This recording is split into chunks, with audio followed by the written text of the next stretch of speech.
Yes, welcome to the Man United agenda, and it's Tuesday, and we've still got another week to go, or a few more days to go before Man United play again. So we're filling the gaps. We're trying to sort of create some new shows, and today is the birth of another new show on the Man United agenda, just a trial thing. It's called the Think Tank, and I'm joined by some wonderful guests tonight, making his second debuts. His debut this season. I'll come to you first. Good friend of mine from a long time. And as you can see down below me, Beefy. You might remember him. He came on a couple of years ago when we had pre-season friendly against QPR. Long time QPR fan from West London. Beefy, how you doing, sir? Yeah, I'm good, man. Not too bad. Thank you for the invite, man. Yeah, man. There's a lot of love out here.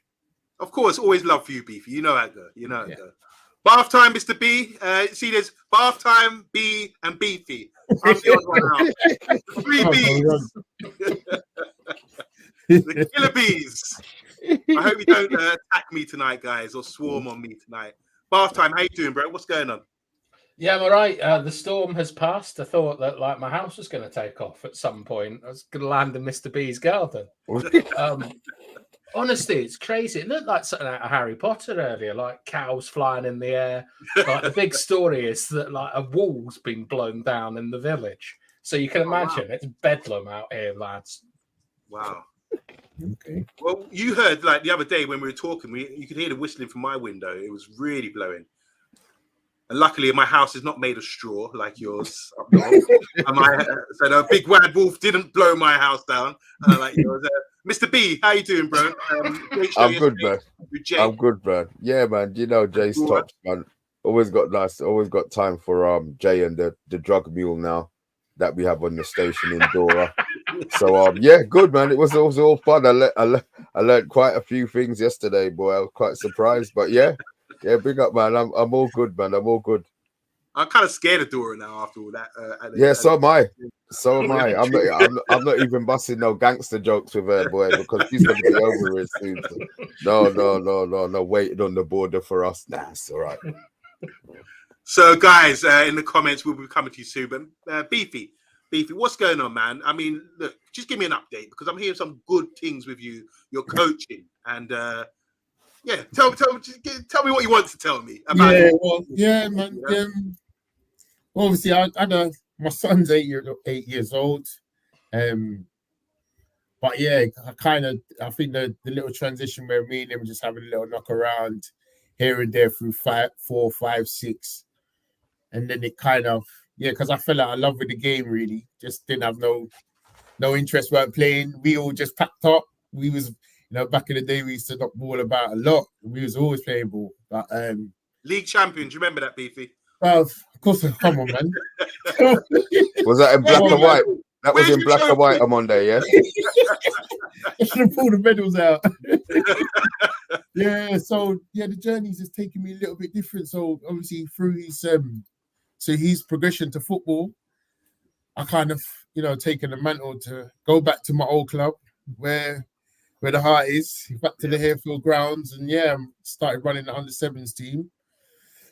So that's where it's going now at the moment. So I've been coaching for the last 2 years, setting up drills, doing the most for these youngsters, just seeing their progression, getting them into academies, taking them to academies to play academy football.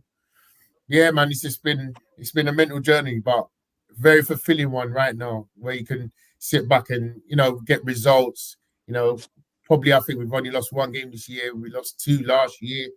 Wow. Yeah, we're on a mad wave of just going for it, playing the right kind of football at 8 years old is very technical, and you have to get it into them from early.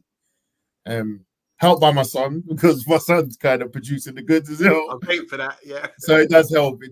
But it's good to see, because you get one, you get the love back. 2, it's like you see kids that could hardly probably string 2 or 3 passes, now trying to dribble the ball with their head up, trying to play passing, trying to pop the ball off, pass and move. It's good. So that's where I'm at right now, man. Just enjoying the football, apart from not the QPR results, but you know what I mean. It is what it is. You take what you can get. I can see the pride in you. Your chest is big enough as it is already, but now it's kind of taking up the screen. It's good stuff. Honestly, I'm really proud of what's going on and what you're doing, man. I know you love the game, and big up to your son as well. He's fantastic. Guys, let's just get into the show. So before we just go say hi to Matt Bassett. How you doing? They're saying, what's the most serious injury you got from playing football? Stop asking the questions that I'm supposed to ask. I'm the question master here. I won't be asking that. Well, saying here, and everyone else is jumping on. We will get with you. Say at Matty. Okay, I thought it said Matty or Motti. So everyone, Andrew Williams in the house as well. You're gonna love this show, guys. Anyway, so what's a think tank? Any ideas, guys? What a think tank is? Not bath time. You know, you've been serious. Like a brainstorming kind of thing. No. Okay. So here we go. What is a think tank? A think tank is a group of experts. Remember that? I brought you on the show, invited you. A group of experts. All right. Brought together, usually by government. Government means govern your mind. To develop ideas on a particular subject and make suggestions for action. So that's what we're here to do, guys. A group of experts, including the guys on the comments as well. Brought together, usually by a government. I will be the government today, to develop ideas on a particular subject and make suggestions for action. Everyone got that? Yeah. All right. Cool. I will delete that now. Remove from studio. Going back to one of them that question, I think you know where my worst injury was. Let's start with this. Yeah. Let us know what's the worst injury that you've either seen or encountered playing sports or football? Me. Well, all of you. Let's run it. Yeah, run it. Yeah, well, you know mine, Harefield boy.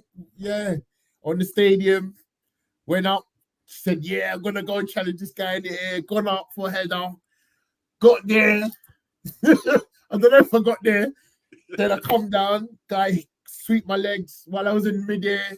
Come back down the other way. I was facing downwards. Bust my arm. Broke the arm solid. And everyone's around me like, come on, get up, man. So, bro, I can't get up. I can get up, but my arm ain't moving. That was it. That was a wrap. So that's probably the worst. What age was that? That was horrible. What age was that? What you say, big man? 30s? In your 30s, maybe? Yeah, maybe. Yeah, probably around there. Yeah. Mr. B, have you suffered anything? That was a broken shoulder, wasn't it? Broken arm. Oh, no, I broke my arm. So just okay. Yeah, which they said is the hardest bone to break. When I got to the hospital, I was like, I bust it. Bath time, Mr. B. Your worst injury or the worst injury you've ever seen on a football pitch? What have I done? I've done my MCL. What's the MCL? The ligaments in your knee. You know they've got the ACL and I'm not au fait with it, but that kept me out for ages. How did it happen? Accident or did someone clatter you?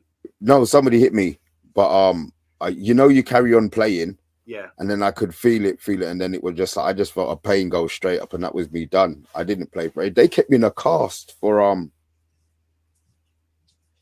9 weeks. I'm not sure what sort of rehab that's supposed to be, but they kept me in bloody NHS. I don't even want to cuss. Yeah, they kept me in a cast from my thigh to my ankle. Right? Couldn't do nothing. Couldn't shit properly. Couldn't shower properly. Forget about extracurricular activities because that wasn't happening. And then obviously nothing. I would have been I've got to do it by girls I was going out with. That's the only way I work it out. Is this how you age things, like the Bronze Age, the Ice Age? Yeah, I was with that cow. She was a nice one. So I would have been 24, 25. Wow, 25. That's not a good time to be in a cast, is it? Yeah, 25. So yeah, it was and I don't think the rehab, but I was, when you're that age, you just want to play and you're ignorant to a lot of things. So my rehab wasn't what it was supposed to be. And I was playing football much, much too soon. And even now, you can still feel it, especially when it's cold. You still feel it in the knee. And I broke my ankle before I went to before we went to Blackpool. We had a in Blackpool, and I fractured my ankle, and I still went and I still played. What? What? Yeah, because we had paid the money. We had all paid the money. You know, you do this when you do. It was a club trip. You know, so everybody was going. And to be fair, we were supposed to play 2 games. We played 1, and then they called us in the morning to play the second game, man. And nobody went. Nobody turned up. So we only played 1 game on it, to be fair. But it was a good club trip. It was a good. So yeah, ankle and knee. Wow. I've done. Half time, over to you. Injuries, come on, man. You must have, because you seem like you made it to titanium. I've never really heard. No, I'm not. Like, I've broken my leg when I was 14, and that really fucking hurt. Sorry, that really hurt. Like, and it was so stupid as well, because we used to like growing up in the country and stuff. Like, the pitches we played on, bloody ridiculous, and like I stepped basically about 2 feet in a sinkhole and just went over, and so it was a nasty break. But when I was out in Chile, I saw the worst injury that I've ever seen. It was unreal. A guy snapped his Achilles tendon, and not only did it make like a massive bang. Like, prepare yourselves. It rolled. Just gave me shivers just now. I just like raw. It rolled up the back of his calf. Like, it unwound and it went up. No, not like. And I've been knocked out a couple of times as well from errant goalkeepers. Wow. Never been. Well, concussed. I was knocked out once. Wow. So we've all played football. We've all had injuries. The worst, I've never broken bone. I've done what was yours? Tore my ligaments once. That was the worst I've had. I was in ankle, knee, ankle. Ankle. Yeah, but unfortunately, I haven't broken any bones or anything like that. But I remember Beefy's injury. That was painful. I really felt for you. And that, you know, these days, the ambulance don't come. They take like 5-6 hours to turn up. It's not. They don't see it as an emergency. So you could be on some playing fields or playing a game, and it could be waiting there for hours in the cold or something. You know what it is though? Suppose you play Sunday and nobody cares about Sunday. when we call them on a Saturday, they did pretty good. We had somebody broke their leg. Yeah, somebody broke their leg this season. Yeah, and I think the ambulance was there within. All right, it's not great, but within the hour, they were there. That's so good. Do you not have one like at the pitches? Have what by the pitches? Like an ambulance, like St. John's. St. John's what? You joking? I might have a medical bag. I might have a first. We got no chance. We got no. I thought like in London that like them like because you play with like what have you got like 12 pitches where you are? No, we've got my home pitch has got 1, 2, 3. We've got 2 main. We've probably got about 4 or 5 that we can use, but no. That's I've said no chance, Bath. I don't know what you imagine goes on down there in London, but there's no chance, London. Out in Chile, it was like the law. You had to have like when the games we played, there had to be an ambulance there, and it was bloody annoying because they have private healthcare. Get this right. The fire engines out there, you need insurance or they're not coming to your house when it's on fire. How nuts is that? Yeah. Really? Like, yeah. That's disgusting. Wow. Isn't that mental? That is crazy. All right, let's take a few comments here. Matthew's saying, no, it's medical cruciate ligaments. I think to talk to you, Mr. B. Rebels in the house, just getting in the door now. He said, playing Gaelic football, I've torn both my hamstrings, done my groin, pulled my calf, and put the clatter to the shoulder, driving it to the 6'2" copper. Good on you. Andrew Williams saying, I'm a 6'5", 90 stone player. People kicked me and broke their legs. Bart's in the house as well, saying, does overplaying young players, teens in pro football, leave them with muscular injuries in the long run? Beefy, quickly, do you want to tackle that one? This is something I had a conversation about not too long ago, because I was listening to a podcast the other day and they're saying that kids that start in these academies from 8 years old is probably not the best thing. They should be allowed to play the football, enjoy the football. Once they get to 15, 16 is when they start integrating. But you can't help, I think, at this precise moment in time, you can't help with academies trying to get kids from young. I think the scouts are out there from say 6, 7. They're out there watching. Yeah. So whether it be at a tournament, whether it be wherever, Sunday league football, they're trying to get kids in. I've seen this turnover. Chelsea's, Arsenal's, Tottenham's. They are there watching, ready to take your child. So I think it's good for them to get the exposure. But I would never shut my son off from playing Sunday league football. I think it's the best thing you could have done. It grounds them, because a lot of when they play academy football, it's always on AstroTurf, 4G, this beautiful carpet. That's how I told him, listen, the game don't always play on this kind of surface. So when he starts going out to the parks and start playing ball, you see the ball bobbling, yeah, you have to be ready to, control, be ready for it. So I don't think it's a bad thing. I think if they love football, what can you do? You can't stop them. They're only going to be kicking the ball against the wall in your yard anyway. So it's better that they get out there and play football, man. Any other thoughts on that one about whether overplaying it young is it damaging? Before I move on, not anymore. I don't think anymore. I mean, it would be interesting to see when. I think it more pace players. I think it affects more players with pace than maybe it being muscular. But no, I don't think so. Matthew Bassett saying here, Bathtown, I thought you were Stuart Pearce. I'm nothing like Stuart Pearce. Bathtime's cultured. I think Bathtime's a cultured player. Technically, Andrew Williams say I never had treatment on the pitch. Bart saying, how should players with back injuries be brought back? No pun intended. Yes, there was. That was a good one. Rebel saying here, I just had my head split once open and ended up with 10 stitches. Wow. Big up to Zoe Media House. That wasn't in a game. Knowing Rebel, that was on a Friday night, innit? Innit, Rebel? Coming at the Weatherspoons. Oh, good. Bart saying here, was Martinez a good idea knowing he had a layoff at Ajax for now a recurring foot injury as well? So talk about injuries today. Big up Early Doors as well. He's in the house. And any other thing here? Hot Fuzz as well. Hot Fuzz is here. How you doing? Nice to see you again. Join us, guys, and interact. We will be coming to you guys. 14 likes so far. Let's get into it. So talk about sports. We all enjoy sports, but there is a risk of injury. So it's about risk and reward. And you've got people got kids here. We want our kids to make some big money in the Prem, but we want to enjoy the game as well. So is there a risk of playing football in particular? I'm going to ask you guys a question. What sports do you think has the highest rate of injury?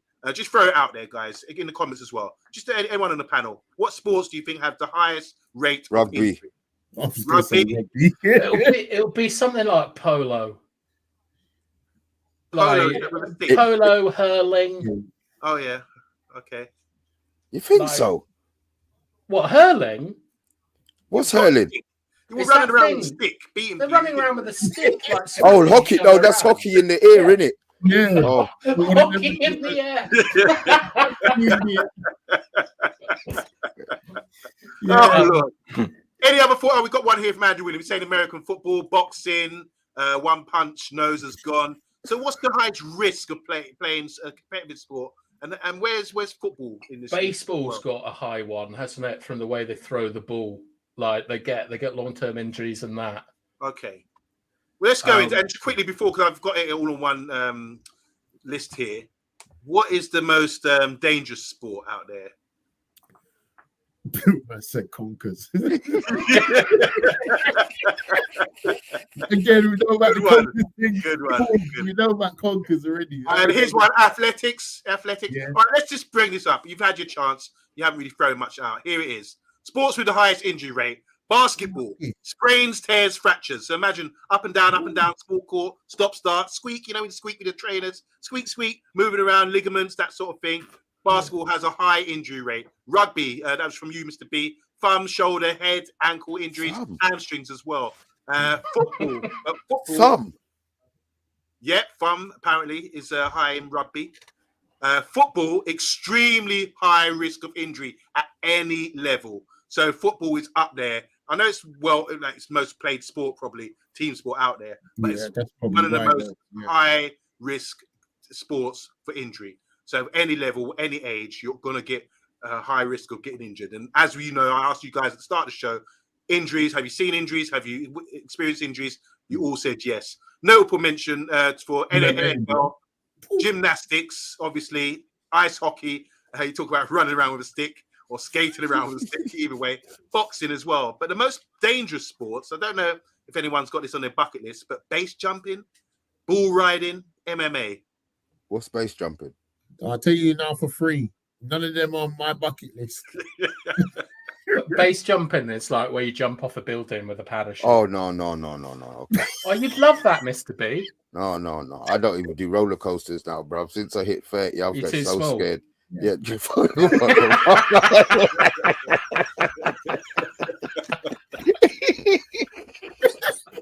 So are we all right call this? Because I've got a few arguments in the comments. Rebels saying I call bullshit Yabba, Gaelic sports not up there. Clearly they are, but we don't call them sports. Where are the sources, OMONDI? Sorry? Where have you got this from? I've done my research. Don't worry about that. It's all legit. Let's not go into that. You've been on a Ouija board. Yeah, something like that. But it makes sense, doesn't it? We're talking basketball, rugby, football. These are just throwing them out there.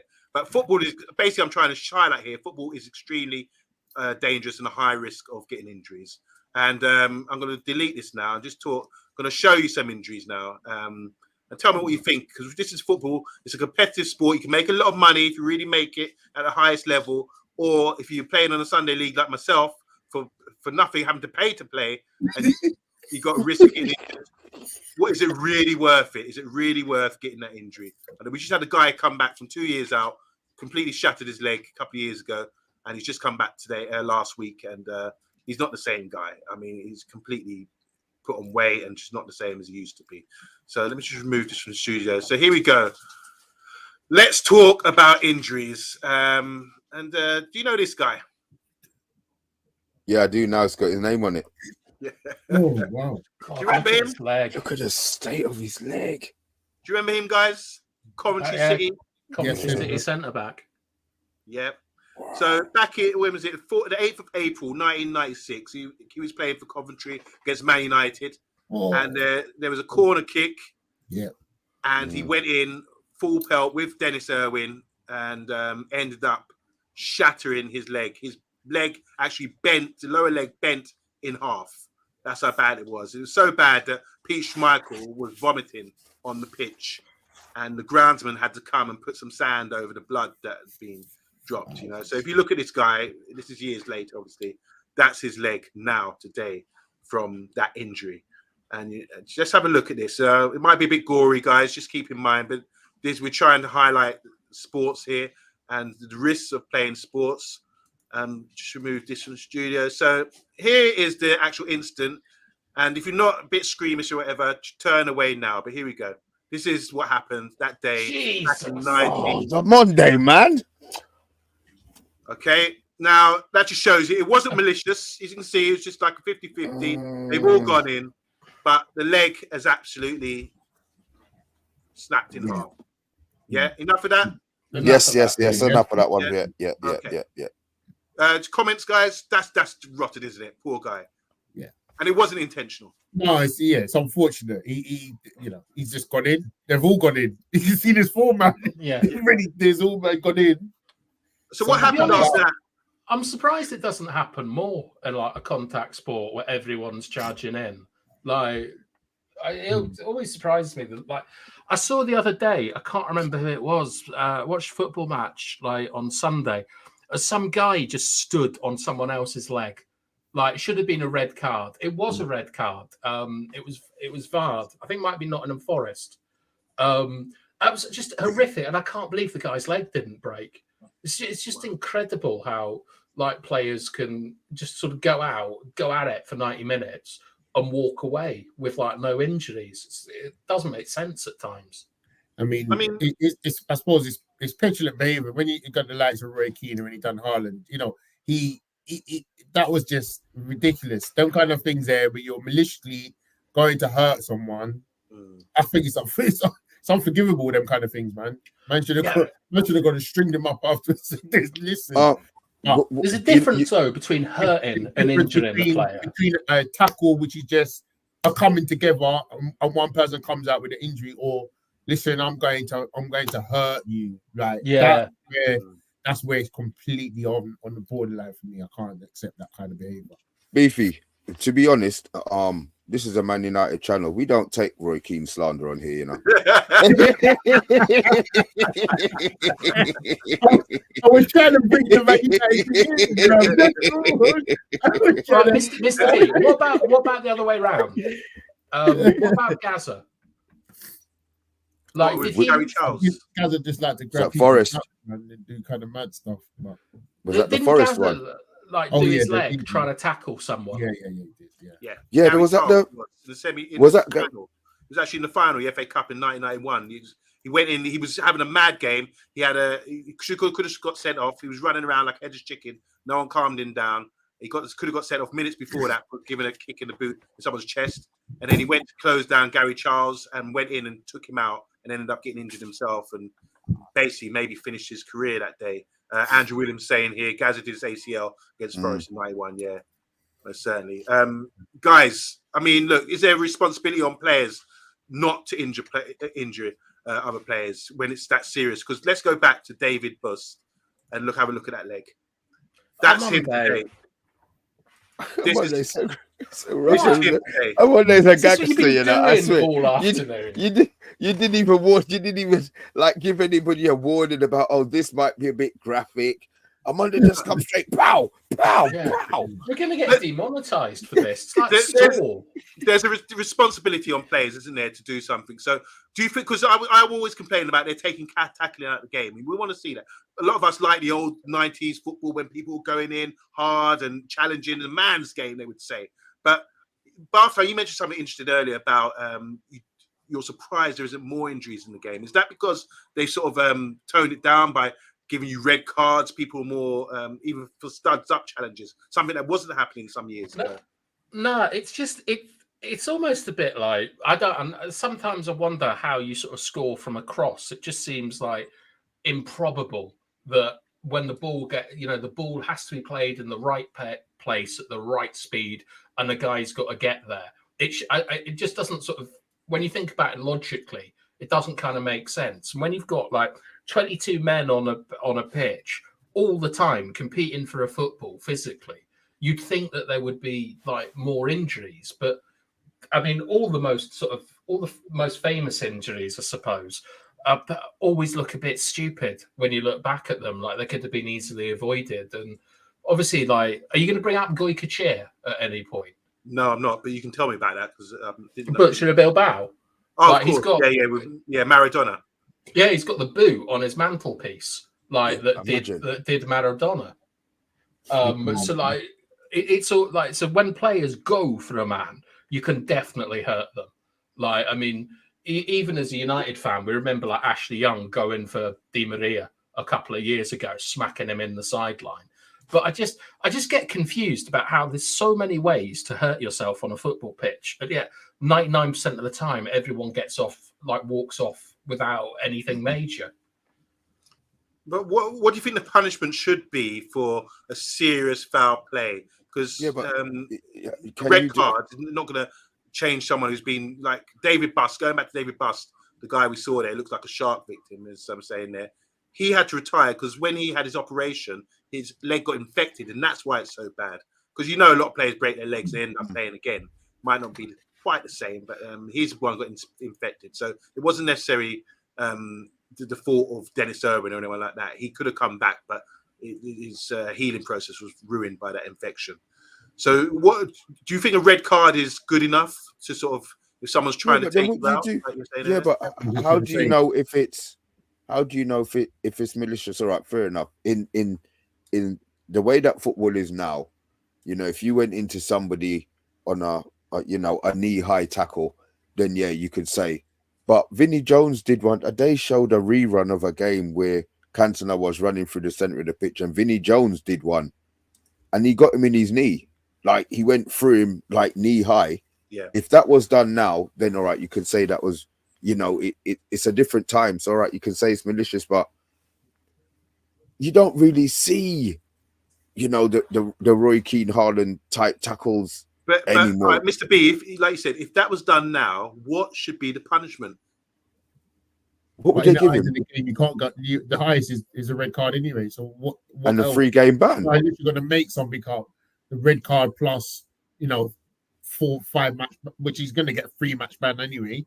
What else could you suggest? I don't know. I mean, Duncan Ferguson got sent to jail. But I think they screwed him. He was on parole, but he got done for grievous bodily harm. Yeah, because he headbutted the guy, innit? Yeah. I think they didn't. Okay. I don't know. There used to be a player called Ben Thatcher. Do you remember him? I think he played. You remember them elbows that he used to throw out? Jesus Christ! A nasty player, though. Yeah, he had a streak of nastiness in him. Unfortunately, that was part of. I think if you can demonstrate that a player has deliberately tried to hurt another footballer, I think that you should be like getting 10 match bans and things like that. But it's almost impossible to prove it. Like, got one, Gary Mabbott and Fashanu. Broken cheekbone. I mean, if you see, didn't you see? Yeah, I mean, that did Fashanu get a ban? He didn't get any extra than whatever he would have got just for the game being banned. So if that happened today, what would you do, Mr. B? Give him a ban? Because we've got a comment here from Rajat saying put out 10-month bans, maybe. Would that be a good deterrent? How could you do that? You would have to incorporate that into the law then, no? Yeah, okay. You'd have to. Well, look, this is what I'm saying. So footballers, you come into the Premiership as a young player, and let's look at this guy. You come into the Premiership, you come into a big move, get to a club he was playing Brazilian guy, Eduardo. He was playing in Croatia under gangster Dora. Yeah. And he gets a dream move to the Premiership and big money, and this is it. He could, he's made it. He's made it. And we know what happens after that. I'll just give you a quote here to what happens to this young superstar. Wenger, the manager, said a 3-game ban is a joke. This guy should never play again, referring to the guy who obviously broke his leg. The answer is he's usually not that type of guy. This is what the Birmingham team would say. They said, "Oh, he didn't mean it. He's not that sort of guy to make that challenge." It's the guy that kills one time in a life. It's enough if you have a dead person. So basically, this is what Wenger said immediately after the incident. Let's just go and look at the incident quickly. And so, if you talk about intent, okay, if you talk about intent, is he looking at the ball? Is that studs up? Have a look at that one. On Monday. It's not graphic. That one. You can see where's the ball and what's he doing. Is that it? Do you think Martin Taylor, has done that intentionally? Because Martin Taylor has probably come up through the leagues, playing for Birmingham in the Premiership, and he's in survival mode. He knows he's got to do everything in his power to stop these guys from playing and get in there first, be aggressive, do all the things. Arsenal are far more talented than Birmingham, apart from one cup final, but they are far more talented than Birmingham. So as a player, can't you understand how you would want to sort of do everything in your power, whether it's use your physicality to stop teams from playing sometimes? And stay at the top. Do you want to get relegated? Is there an argument for that, guys? I mean, look how late he is, Amonde. Go back to that other photo instead of showing me this horror show. You see where the ball is by his left ankle? Yeah. Like, you see how late and high that is? Yeah. Like, that's ridiculous. And if I remember this rightly, and I'm not saying I do, what Wenger was talking about in this game was that beforehand, everyone in the media and the pundits were saying, if you want to get a result against Arsenal, you just kick him. You kick him off the pitch. And Wenger was saying that, look, in England, we always say he's not that type of player. When we all know, Paul Scholes, for example, was that type of player. He wasn't. Yeah, he was. We're doing a pantomime now. But the point that Wenger was making is that this sort of behaviour was encouraged in England, and it took this challenge on Eduardo to sort of bring it to light. And I mean, it's disgusting to see fellow professionals doing this to each other, because Taylor is paid to play football. He's done it all his life, and that's far too late and far too high. I mean, I'm not saying criminal charges, but the man should definitely be punished with something more than a red card for that. I mean, guys, Eduardo was on his way up. He was a fantastic little player. Never the same after this. Clear break. Beefy, you're coming up through the ranks. You come through league football. You get to the Premiership. You're Taylor. How do you stop these guys? You were taught by your managers growing up. Get in there, be physical. Can you understand that you want to sort of keep your career going at the top level when you're there by doing the best to stop these guys? I've seen it week after week. I think, like players, especially younger players coming through, the team's a smaller team to a big team. You've got fans that are thinking, and their fans will cheer this. They will say, yes, get stuck in, son. Yeah, well done. And as you said, my manager used to say to me, first thing you do when I've got a winger against me, make sure he knows where you are. Yeah. He knows what pitch he's on. He's on against you. So sticking a foot in, obviously you can see by looking at the images, it is late. The ball's well gone and he's high. But giving a man a challenge, it's hard to, unless you physically see it as it is that high, that's unthinkable sometimes. But I can understand the blood's rushing around his body. He's got to make the challenge. He's got to make himself known.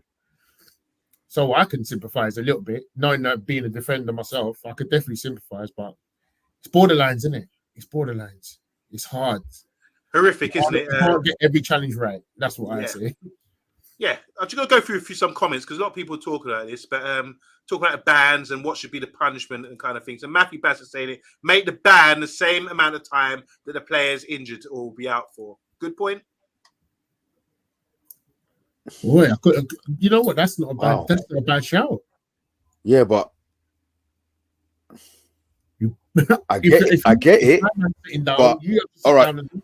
Okay, so in Booth's case, then, what would you have done with Irwin?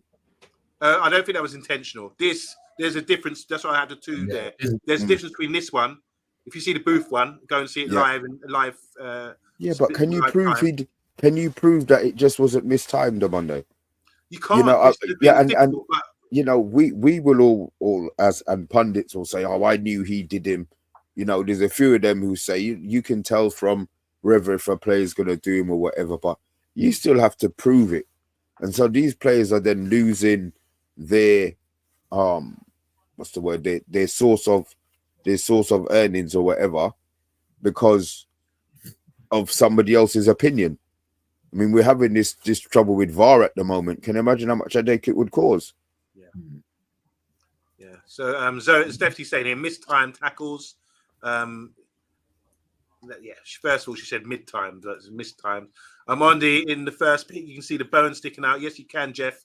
It's horrible. Only player that was brutal tackler, says Zoe Media House, that did it with class and finesse was Brian Robson, Captain Marvel, obviously for Man United. These still images don't tell the whole story, says Andrew. Bart saying maybe banning the whole team for horror tackle would make some sense. It's just that deterrent. Wenger wanted a non-contact sport, says Stephanie Griffiths. Can't prove intent. No, that's why you get a red, but something you didn't intend to do. Andrew saying here, I have not seen the incident, but these photos lie. But still, I love Andrew. Emma, he's off his feet with his foot above the ball. That is as intentional as it can be. That's from Jeff in response to this photo, I imagine. Bart saying here, can't football become a non-contact sport? Means that players can stay healthy for longer. Andrew leg broke with bone sticking out, as you can view and you can all see. Here's one, polygraphs being introduced at disciplinary hearings to prove intent next. That's what's going to happen. Polygraph. That's a lie detector test. Evening, people from DK Wilson. How you doing? Big up to Monday, Mr. B, and for Bath Time and Beefy as well, the 3 Bs. And he's not getting notifications, so big up, everyone. Vinnie Jones saying here, Vinnie Jones wouldn't have played a game today. So that's really serious. These are really serious injuries. Just to add, what happened to Eduardo here is a compound fracture of the tibia and the fibula. Absolutely horror tackle that is. Let me delete that. Let's show you a couple more injuries before we move on. Why? Here's one. from Henrik Larsson. We all know Henrik Larsson when he's playing for Celtic. Oh my God! Oh. Yeah, brutal. But he came back. This is when he had dreadlocks. Remember, he came back and was still recovered from that and made it. Had it up. Yeah. So remove that one. And I've got a couple of gruesome ones coming up. So just brace yourselves, guys. You know what? I don't even want to. Wow. Yeah. So imagine. I mean, look. Just the image just says it all. Take it away. This is risk against reward, guys. Is it worth playing football if you're going to end up with injuries like that? Career-threatening injuries that are really going to mash you up. It's a serious game, isn't it? It's what's in your heart, though, isn't it? What if you love? You're going to do it. So the risk is there, but the reward is very high. Very high. Yeah, but then at our level, we don't. What's our reward at our level? No reward. There's a level. That's what I mean. So we still play. Is it for the love then? That's what I'm saying. For the love. As Mr. Forbes said, listen, there's times when we've gone out there and played ball, and then after the match, said, "Boy, you know what? I'm not playing again. I can't be getting injured. I can't phone in work in the morning and tell them I can't go work on my foot match now." So sometimes you just have to go, all right, cool. My time's done. I'll go and do something else. I'll go coach or manage or something else because at least I can't get injured. But in the spirit of the game, I mean, is there a spirit of the game to play fair internationally throughout the whole of football? Is there a spirit to not intentionally go out and like brutalize someone like that, or is that still in the game?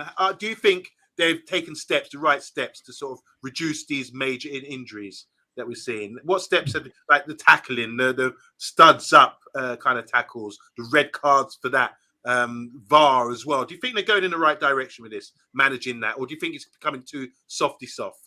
Be honest, guys, because you guys come from a generation which knows about the rough stuff. Well, it's about respect, isn't it? Like you'd respect, like you respect your opponent to the degree that you're not going to physically like that change them. Like you go out, you play hard, and you know we all like bending the rules a little bit, step on someone's toes, like have a fiddle about and pull their hair, maybe, like all those kind of things, like sort of the borderlines. But I have never, like at any stage, thought I'm going to break a player's leg, and I don't think that many players that I've played against have tried to do that to me. But it's about the respect. And so when you talk about all the changes that we've made, like VAR and stuff like that, I think it's that it should come down to like the respect of your fellow players at like academy and youth level and things that like players with them tendencies, it shouldn't be encouraged.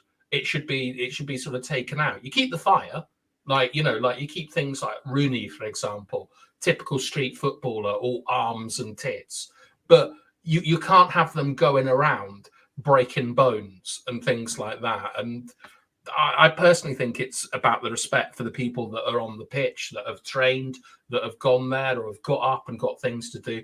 You can't be out there just like breaking people's legs. So there should be consequences and repercussions for people to do that. In the spirit of the game, I mean, both you guys down the bottom, the two Bs, you both coach.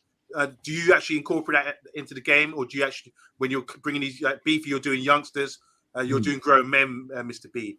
Do you actually sort of teach them about the spirit of the game and how to play football fairly? Or if you're up against a side that you know better than you, do you try to say, as Bathtime was saying it, maybe use a bit of dark arts from time to time?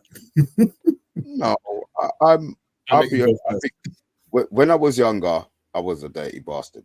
But I think just because I was shorter and litter than everybody else, you have to be. I'm not going to say it wasn't short man syndrome. It wasn't that. But you had to make sure that these players. I mean, my brother is a central midfielder. He's disgusting. You've seen the height of. You've seen my brother. You've seen Stoney. He don't mess about with him. Really? He's disgusting. Yeah, but he's fair. But he will leave a man. He will leave an elbow. You know, he will go up for the header. And he's already knows he's going to elbow the man in the back of his head. The ref is this side. So there's things that he does that my brain doesn't even comprehend doing. So I think it's what you've got in your head. He's not dirty. He's not going to go out. And, you know, like when you go into 50-50s, he's not going to go for the man. what I like about Saturday more now is if you're going for a tackle, you get more respect if it's a fair one. If you both go in for a 50-50 and both players have intentionally gone for the ball, one gets hurt, you tend to know. You tend to know if it was a dirty one or if it was deliberate. You just tend to know, you know. So I tell my players, even if you mean it, say sorry. Yeah. You know, regardless of anything else, the referee's heard sorry. You might have really meant to do him, but not saying you cover your tracks, but I don't. Those type of players, I tend not to have. You tend to weed them out quite early, and I don't really want that in my team. So I would assume that professional footballers, you always have to have that enforcer. You know, that one who you think the opposition are going to be scared of, but it's not necessarily always the biggest player.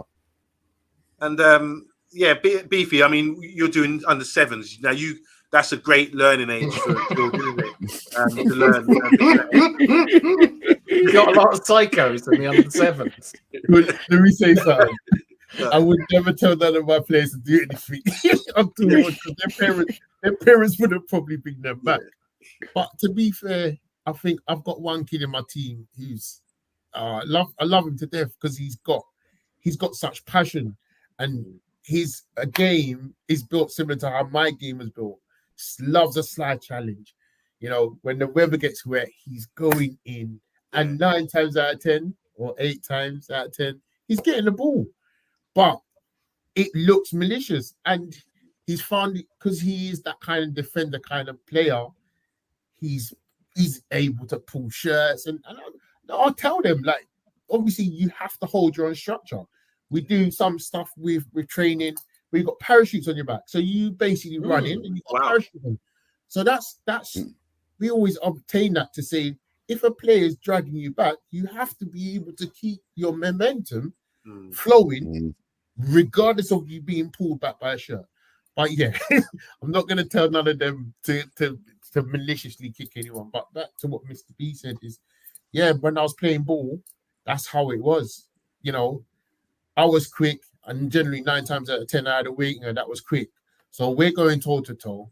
But the first 5, I'm letting you know, I'm here. First challenge is me. If you want to do me after that, at least I made my note. I've signed my documents to say I've got you on the first one. But after that, we're going toe to toe. It's me and you battling. And Forbes, you know, because you used to say to me, bro, get on him. Like, you do your thing. So yeah, but at my age group, yeah, they honor that, they play the game.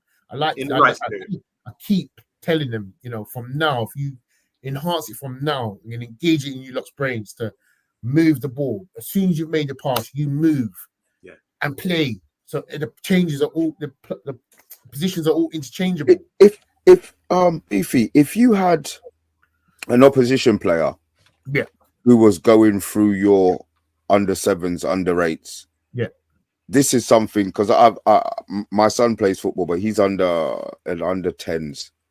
And I see some of the tackles that some of these young boys are making, and you can see the coaches when they've made a tackle, you know, well done.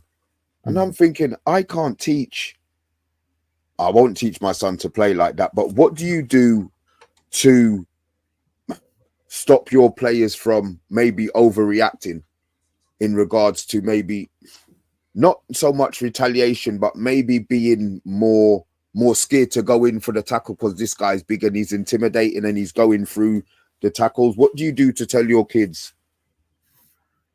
As I've said, I think, especially even with my son, when he started at 7, started at 6, and he was, quite quick, but he had the ability to go past players. And one thing I used to tell him is, you're going to get kicked, and he used to get kicked countless times.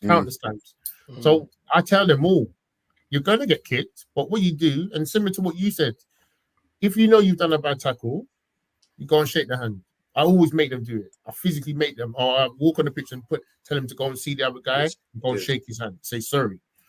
But I just tell them to be tough.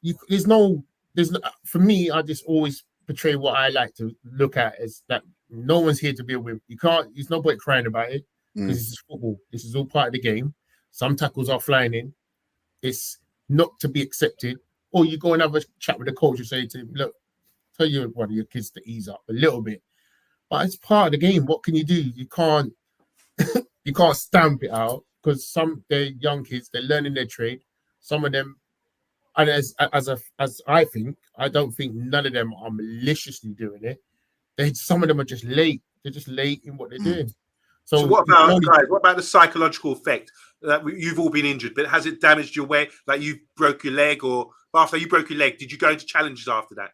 Were you fearful? Because a young man who came back the other day after 2 years breaking his leg, he was very dodgy. He had to come off at half time because in his mind he's worried he's going to break again.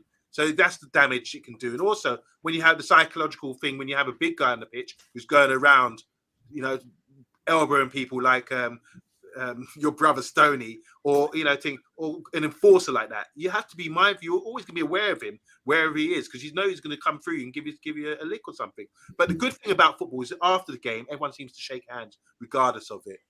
Even if you're having a big fight during the game, you're friends in the bar. But bath time, after you broke your leg, psychological, did you have any sort of negativity about playing football again? Not with playing football again, but I switched sides. So I used to play out on the right.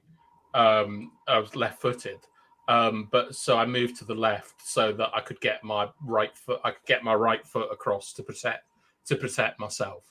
Really? It was meant to be just for 2 or 3 games, because after you've had a bad injury, I remember being in the hospital and that Football Italia was on, and I tried to watch. I think it was a Roma derby. I think it was Lazio versus Roma on them old CRTV things that used to have, and it was like a horror film. Like every challenge, you were wincing and stuff because, you're sitting there with your leg in a cast. But when I came back, because I was out for quite a long time, I was out for almost 6 months, which was really annoying, to be honest. When I came back, you're not so much fearful about getting hurt. You're fearful about losing more time. Like if you come back and you get another injury, and that's like another 3 or 4 months out. And so I'd switch places to be able to protect my leg.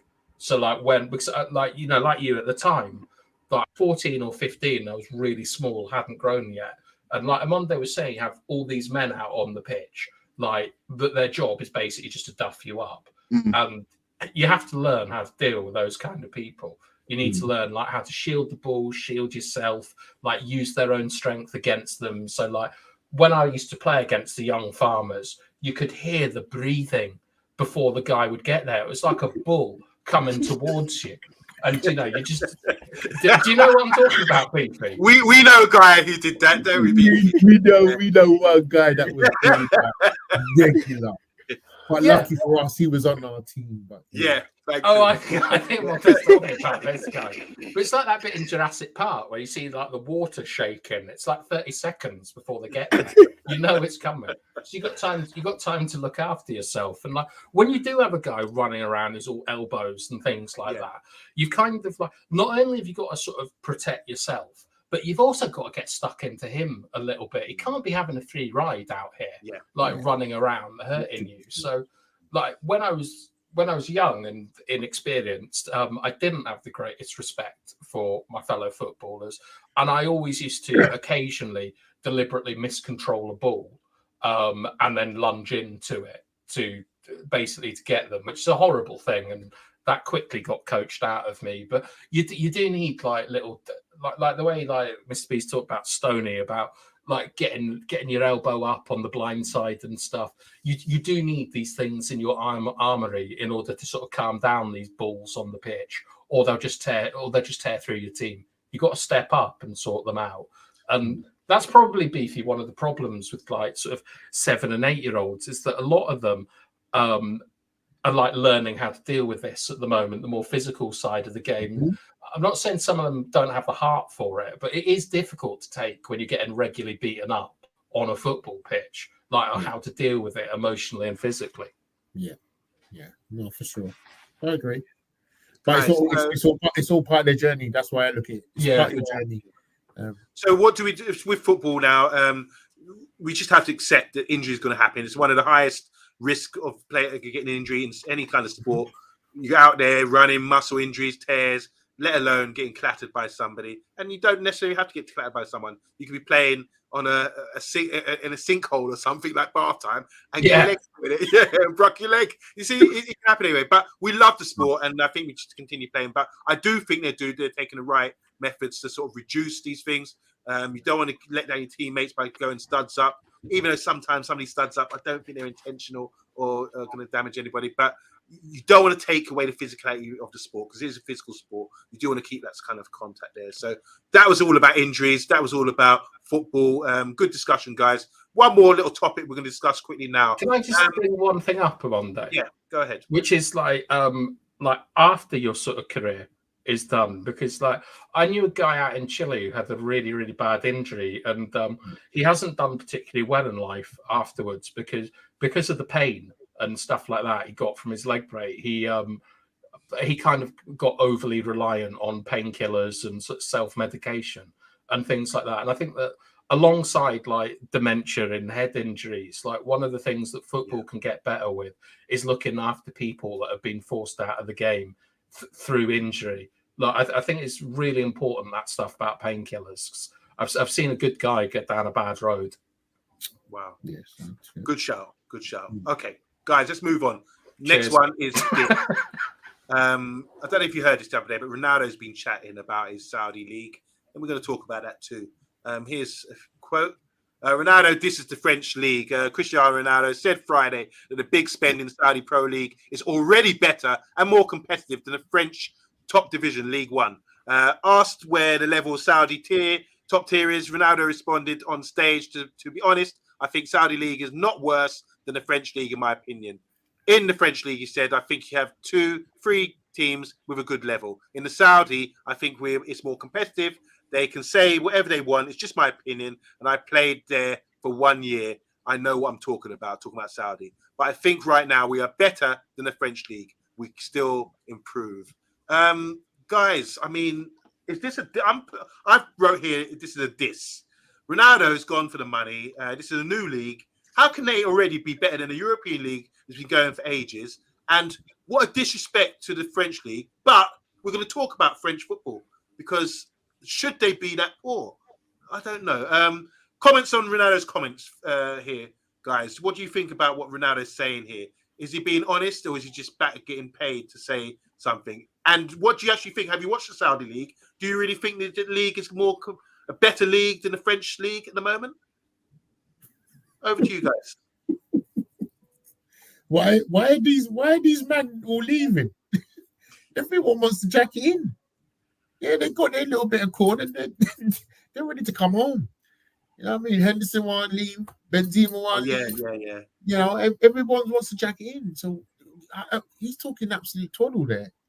But back to the point about the French league, you think about the Frenchman that come over to the Premier League. Understandably, why isn't their league better? I think that's the question. You took the words right out of my mouth. But why isn't the French league better? It doesn't make any sense. It's not logical, because you think of, obviously, when Wenger came, he brought a bag of Frenchmen and they all were bad. Bramandi, Vieira, you could go on and on. But it doesn't make sense. So why their league is not as good, I don't understand, because they produce good players. Henry, there's man there. So I don't understand it. I'll be honest. I suppose it's two things. Let's have a discussion here. Come on. Why isn't the French league that good when, as Beefy's saying, they produce good talent? Well, I reckon it's two things, Amondi. First of all, is that like Marseille, I believe it was, match fixed that league for years in like the early 90s. And that's obviously going to degrade the league if you're not getting the right results and things. And the other thing is, do you remember years ago, like in the English, like before it became the Championship and League One and League Two, like there was some big money deal and it all went wrong. They used to have Johnny Vegas in the adverts for it. No, none of that ringing a bell. Well, anyway, in France, they had a similar situation about maybe 6-7 years ago, where a broadcaster came in with loads of money, and the clubs all started, I think Lyon were a very good team at the time, and they all started committing to it, and then the broadcaster went bust, and all the money went at French football. So for the last 10 years or so, let's just say 10 years, they've had to be selling all of their players to stay afloat. So I think a lot of the time it's basically to do with money and the fact that every good player leaves that league. It's because it's a feeder league, isn't it? Wow, I think that was a good answer. Good answer, Mr. B. Anything to add to that before we go on to the next slide? Because we want to know why the French league, with a great talent pool that they do have, is not doing so well. You muted. That's because I was cussing the children, telling them they need to go to their bloody bed. Need to 2-foot each other. Get the elbows. You coach your team. Yeah. The first part with Ronaldo, he's just a paid mouthpiece, man. He'll sell his soul for $1 million. So I take no notice of anything that he's saying. The Saudi League, I don't even watch. I barely watch other Premier League teams, so I have no idea if the Saudi League team, Saudi's any good. I wouldn't watch it. I'm definitely not watching the French League. It is what it is. It's financial.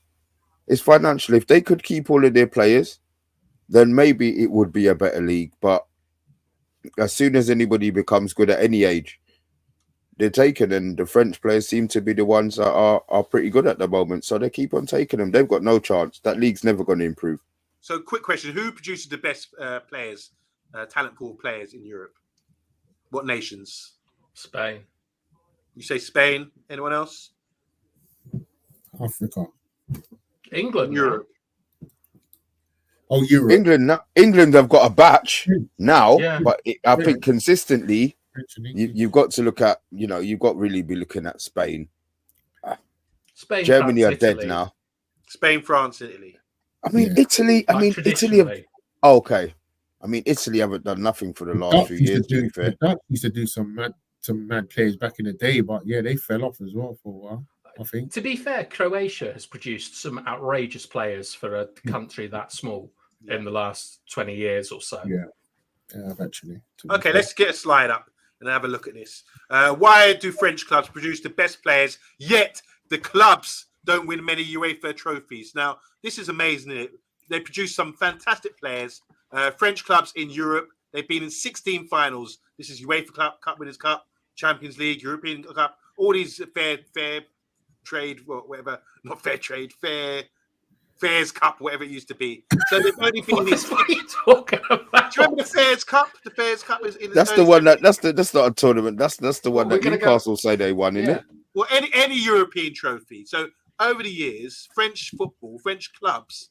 So long time. I'm going back to since like the 60s. They've only been in 16 finals. And imagine this: out of 16 finals, they've been runners up 14 times. Yeah, that's dead. This is the French technically, I think it's 15 times OMONDI. Yeah, Marseille's Champions League was taken off them. Oh, well, there you go. But I'm saying, technically, yeah. But there's 2 wins. That one would be Marseille, 93. They cheated. It doesn't count. So like now, at the moment, then saying that, then PSG are the only team ever to win a European title. And how many World Cups do France have? Is it 2 or 3? I've got the stats. So just based on that, so have a look at that. Feast your eyes on that. And this is French football, who've got probably the best talent pool of players out there. And we're going to compare that. Why is their national side doing so well? If their club sides aren't doing well, their national sides, didn't they have a movement in the 80s, early 90s to say we're going to Seb Fontaine, was it the like St. George's, where they got all the players? This is where Thierry Henry came through. The academy. Clairefontaine. Yeah, Gerard Houllier. Okay. That was led by Houllier, and Wenger was involved as well. They had a project there to make the national side successful. And so you think that would transfer to the club sides as well? Because they sell all the best players on Monday. France don't have to sell their best players. The country of France. I've got a slide, Mr. B, to show that France are probably up there. I've done a bit of research. Which European nation produces the best players? Now look at this. In order, at the bottom is Germany, and then it's Italy, and then it's France. But I don't think it's in that order. I think France are up there. France Ballon d'Or winners, they've got 7. Recently, they've got 2 World Cups, and they've got 2 Euros as well. And notable players, I mean, you can name a few more, but Mbappe, Zidane, Platini, Henry, Thuram, and who's the last one, guys? Noir. Noir. Any other great French players do you think of from the, Papin, yeah, I was just going to say that. Juste Fontaine. Yep. 13 goals in one World Cup final. Come on. Stefan Guimarães. Yeah, so there's loads. We know they produce a world of talent in France football and 7 Ballon d'Ors. There's more than Italy, who've got 4 World Cups. 2 of them came in the early 30s or whatever. 2 Euros as well. Notable players. Cannavaro, who won a Ballon d'Or. They've got 5 Ballon d'Or winners, by the way. Baggio, that would be Roberto Baggio, Pirlo, and Dino Zoff. And can you think of any other great Italian players that you know? Maldini. Come on now. Del Piero. Throw them out, guys. Throw them out. So Italy up there, Italy up there is producing top players over the years, haven't they? Traditionally, they produce good footballers for sure. Germany, now they've got 4 World Cups, and we're including West Germany here, 3 Euros, but they've only got 3 Ballon d'Or winners. Interesting, that, isn't it? But they've got Müller. Have you considered that the Ballon d'Or is run by a French publication? And there might be some slight bias towards French players. Thank you, bath time. And the other thing is, that is true. This is probably true of Brazil and Argentina as well. Like the thing is that France is an exporting league. Like because there's not money there, all these players, with the exception of Mbappe, because of the oil money coming in from Qatar, they all leave to get more bread on the table. And it's exactly the same with Brazil. Like Italy, Germany, England, etc. That's always been where the money is. So that's where the players go. So if you're asking this question about France, you need to ask it about Brazil as well. And it's just simple economics. You're right about that. I was going to stick with Europe, but you're right about Brazil, because Brazil and Argentina on the list, on the chart, produce better players pound for pound than all of these European nations. It goes Brazil, Argentina, Germany, Italy, France in that order. But I'm just curious about what you guys thought about this. Because just want to say here, I wasn't saying Blanc is a Ballon d'Or winner. I'm just naming notable players for France. So do you think the same way that France sorted out the international setup to make them, and because their World Cups have come recently, 1998 and 2018, and obviously the Euros in 2000, I think, and 84 they won it as well with Platini scoring 9 goals in that tournament. But do you think if France got their act together the same way they did with the national side and kept their players in their league and start to invest, do you think they would be winning more European trophies than actual one that they have at the moment? The elephant in the room with France is that they sort of poach most of Africa's top talent. Yeah. So a lot of these players aren't necessarily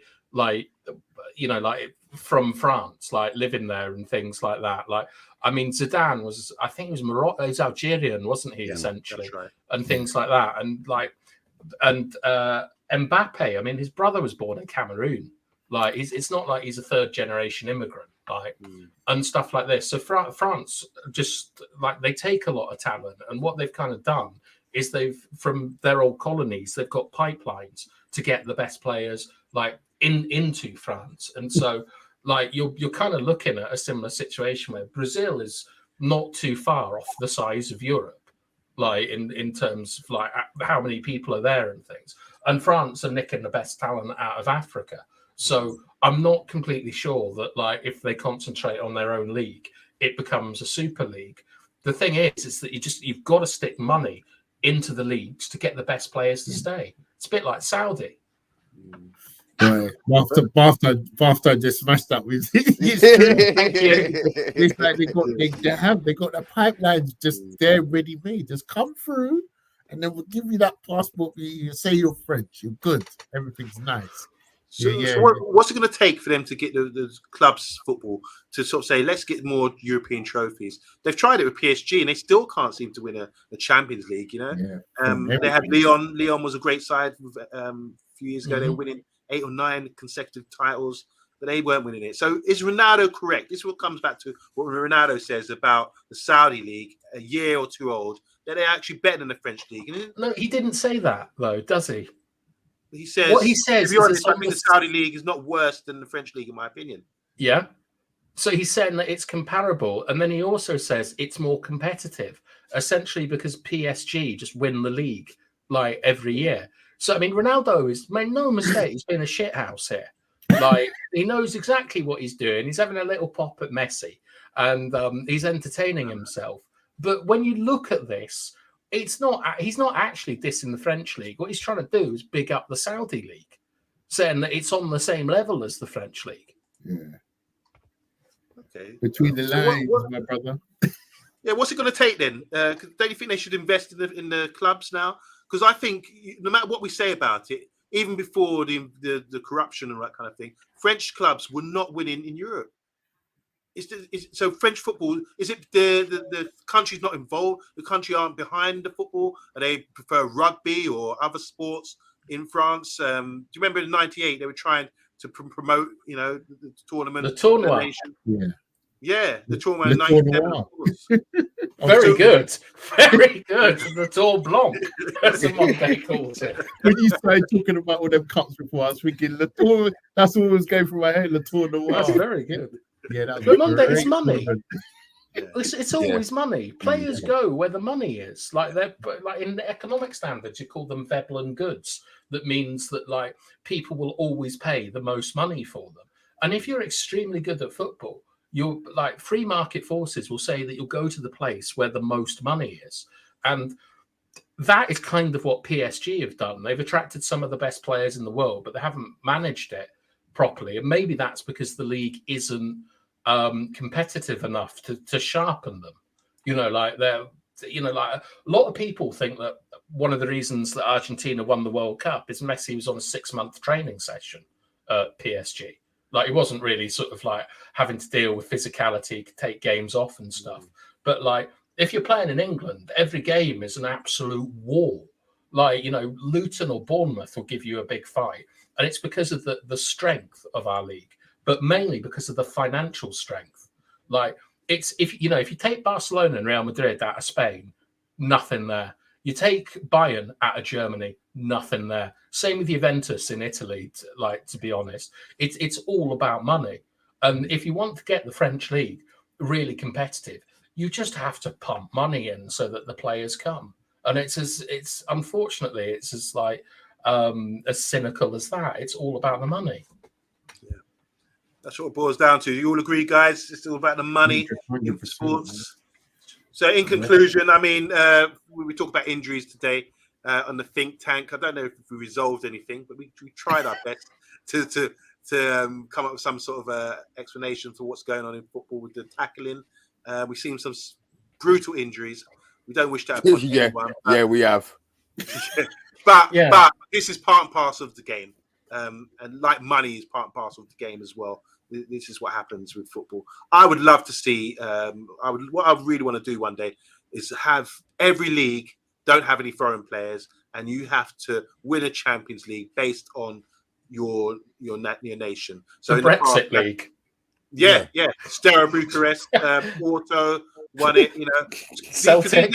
That's when you'll see France build a team, a really strong team to be competitive in Europe. But obviously, as BATHTIME is true, it's the money that's stopping them from doing something. So you want the Greens versus the Blues on Monday, yeah? The green, I think you say the Noirs. I didn't really want to go down that way, so I thought I'd choose another two. I told you got to the end of the season. All right, guys, make sure you press the like button. And big up to United Philosophy in the house as well. He's tuned in.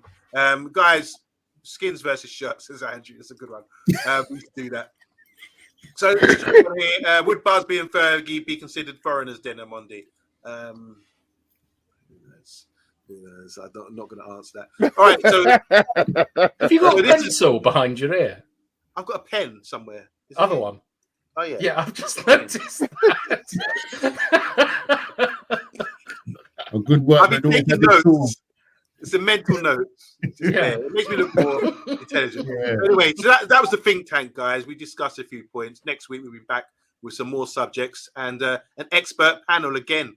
Beefy, you are an expert panelist. You've got a great degree in young people's football, and you got a league winners medal for our team. That was Harefield as well, wasn't it? It was, yeah. Was that 50 years ago? Like a Monday got his one. Basically. And hopefully, Beefy can come on again and discuss. Always a pleasure, man. And one day, maybe if QPR get up in the Premiership, you'll be on more often, I'm sure. Yeah, you keep waiting for that one. Any last words, guys? Because we're going to sign out. 20 in the comments right now. I was going to ask a question about Abel Tabarat, but I think it's time to end. Okay, let's do this. He's shaking his head. All right, it's been the Man United Agenda. Thanks for everyone who's tuning in. We'll be back tomorrow, no doubt about it, at 9 o'clock with another show. What's on tomorrow? Is it Rebel? I have no idea. We don't know. We'll let you know. But just keep your alarm bell ready for that. Thanks, BB. Thanks, Mr. B. Thanks, Bath Time, the 3Bs. It's been a great show, and we'll see you tomorrow at 9. Take care.